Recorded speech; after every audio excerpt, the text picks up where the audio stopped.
So this is where this idea of trying to bring those who want to be up to speed with FreeToastHost up to speed and have a good look at how it works. Jane, I'd like to bring you in at this stage. Anything to add to that as to what we'll be covering? Well, thank you, Mike. Well, I think I can state the obvious. We can't possibly cover everything. And so hopefully what we'll do is cover the essentials and point you in the right direction for other resources. One thing we do have, or we have a support forum. They can be a good thing or a not so good thing, depending on how you interact with that sort of thing. There are help documents there. You'll get a link to. And we do have a thing called a FreeToastHost field officer in District 112, and that's yours truly. And of course, plenty other people around, such as Mike, who know the system fairly well. But today, I hope that I can touch on enough, or we can touch on enough of the basics to be helpful. Back to you, Mike.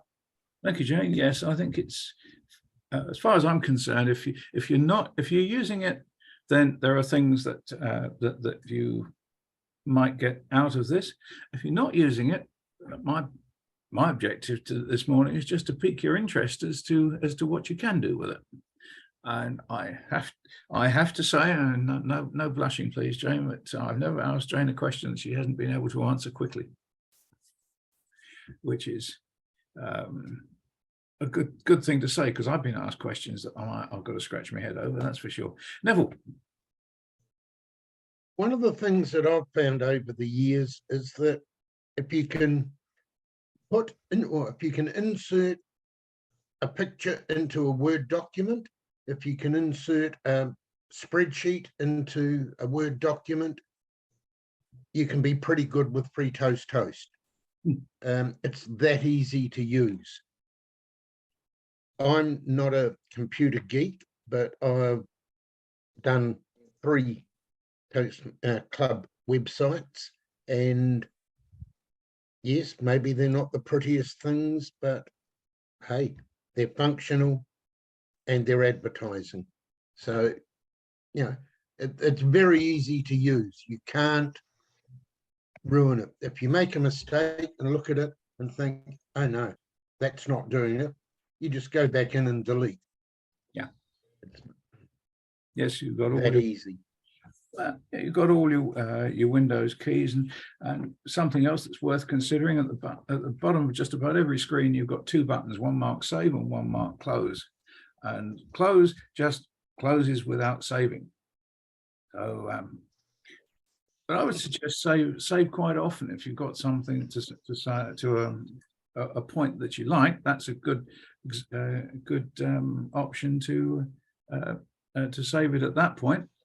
Then when you're ready, you just close it out.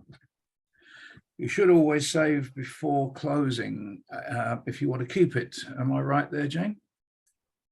That sounds right to me. Good, thank you. Yes, because you're never entirely sure. All right, so that's where FreeToast, that's where this session is coming from. Morning, Glenn.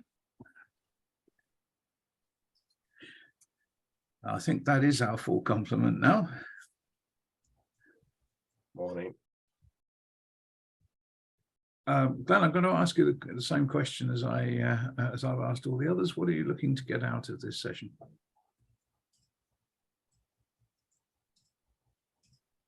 I want to know if FreeToastHost can replicate EasySpeak. If it can't, well, then that's all good. But otherwise, there's a few other things I might want to do in FreeToastHost that I don't currently know about. So see what happens. Great. I think the answer to that is it has to be no, because as far as I know, and I'm willing to be corrected here by the expert, that it's harder to roster in FreeToastHost. Once you've got a roster prepared, it's easy to translate that into an agenda. So you're looking for equivalencies between the two rather than exactly the same.